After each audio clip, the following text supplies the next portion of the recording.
అలాగే నమస్కారం. కున్సెట్ శ్రీనివాస్ ఛానల్ నుంచి స్వాగతం. ఫస్ట్ టైం చూసినప్పుడే సబ్స్క్రైబ్ చేసుకొని బెల్ సింబల్ ప్రెస్ చేయండి. ఖచ్చితంగా సబ్స్క్రైబ్ చేసుకోమని ఎందుకు చెప్తున్నాను అంటే నోటిఫికేషన్ వస్తుంది. మీరు సబ్స్క్రైబ్ చేసి బెల్ సింబల్ ప్రెస్ చేస్తే వీడియో మనం అప్లోడ్ అయిన వెంటనే మీకు నోటిఫికేషన్ వస్తుంది. అందుకు నేను చెప్తున్నాను. ఎందుకంటే నాకు అవసరం లేదు అనడానికి లేదు. ఆరోగ్యం ఎంత ముఖ్యమో న్యాయపరమైనటువంటి సలహాలు కూడా అంతే ముఖ్యం జీవితాల్లో. ఈరోజు ముఖ్యాంశం ఏంటంటే నకిలీ లాయర్లకి చెక్ పెట్టాలి అని చెప్పి సుప్రీంకోర్టు అనేటువంటిది ఆదేశాలు జారీ చేసింది. ఏం జరిగింది? నకిలీ లాయర్లు ఎలా వస్తున్నారు ఏంటంటే దేశంలో నకిలీ లాయర్లకు చెక్ పెట్టాలి అంటే ప్రతి న్యాయవాదికి జాతీయ యూనిక్ ఐడి ఉండాలి. అంటే డిజిటల్ రిజిస్ట్రేషన్ చేసుకుంటే చెయ్యాలి అని చెప్పి పిటిషన్ని ఆధారంగా తీసుకుని కేంద్ర ప్రభుత్వానికి అలాగే బార్ కౌన్సిల్ ఆఫ్ ఇండియాకి నోటీసులు జారీ చేసింది సుప్రీంకోర్టు.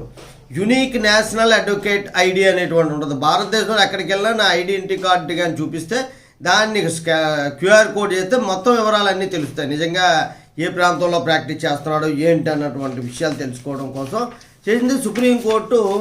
ఈ ప్రతిపాదన అనేటువంటి చేసింది. ఏమంటుంది అంటే వినూత్నంగా టెక్నాలజీ అనేది బాగా పెరిగింది కాబట్టి చాలా ఈజీ ఇవన్నీ చేయడం అని చెప్పేసి భావించింది. దేశంలో 18 లక్షల మంది న్యాయవాదులు ఉన్నారు. 18 లక్షల మంది న్యాయవాదులు ఉన్నారు అన్నది పిటిషనర్ తెలియజేశాడు. ఈ వ్యక్తి నిజంగా లాయరా, అతను ఆ విద్యార్హతలు ఏంటి, ఎక్కడ చదువుకున్నాడు, ఇవన్నీ ధృవీకరించి దేశవ్యాప్తంగా ఎలాంటి పబ్లిక్ రికార్డు లేదు. ఇప్పుడు నేను కున్సెట్ శ్రీనివాస్ అంటే ఆంధ్రప్రదేశ్లో మనం రిజిస్ట్రేషన్ చేయించాం హైకోర్టులో. నేను పక్క స్టేట్కి వెళ్తే నిజమైన లాయర్నా డూప్లికేట్ లాయర్నా అన్నది తెలియదు. ఎందుకంటే అక్కడ రికార్డు ఉండదు. ఒక ఆంధ్రప్రదేశ్లో రికార్డు ఉంటుంది. మాకు ఐడెంటిటీ కార్డులు కానీ వ్యవహారం కానీ. పక్క ఒరిస్సా కానీ తమిళనాడు కర్ణాటక కేరళ వెళ్తే తెలియదు. అలా లేకుండా ఖచ్చితమైన రికార్డు ఉండాలి. ప్రస్తుతం 23 రాష్ట్రాల్లో బార్ అసోసియేషన్లు ఉన్నాయి. బార్ కౌన్సిల్ ఆఫ్ ఆ స్టేట్లు ఉంటాయి.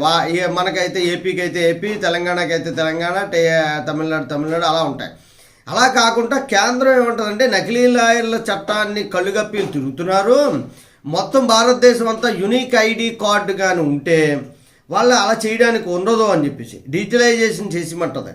లాయర్లు స్పెషల్ ఐడి కార్డు, వారి విద్యార్హతలు, ప్రస్తుతం ఎన్రోల్మెంట్ స్టేటస్ ఇవన్నీ కూడా క్యూఆర్ కోడ్తో ఇచ్చి అందుబాటులో తీసుకొస్తే వాళ్ళు ఎక్కడి నుండి ఉన్నారు, ఏ రాష్ట్రంలో వాళ్ళు ప్రాక్టీస్ చేస్తున్నారు, ఏ రాష్ట్రంలో వాళ్ళు చదువుకున్నారు, ఈ వివరాలన్నీ అందులో పొందుపరుస్తారు. ఎప్పుడైతే క్యూఆర్ కోడ్ స్కాన్ చేసామో అందులో అన్ని వివరాలు తెలుస్తాయి. ప్రాక్టీస్ ఇప్పుడు నేను ఉన్నాను అనుకోండి, విశాఖపట్నం జిల్లా యలమంచిల్లో మేము బార్ అసోసియేషన్లో అడ్వకేట్గా ప్రాక్టీస్ చేస్తున్నాను.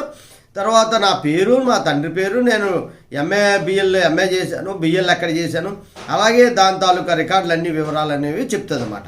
అలాగా ఉండాలని దానికి అవసరమైనటువంటి ఫండింగ్ అంతా కూడా కేంద్ర ప్రభుత్వం ఇవ్వాలి. దాని మీద డీటెయిలైజేషన్ అంతా కూడా బార్ కౌన్సిల్ ఆఫ్ ఇండియా చేయాలి అని చెప్పి ఆదేశాలు జారీ చేసింది. ఇంప్లిమెంట్ అయితే చాలా మంచిది.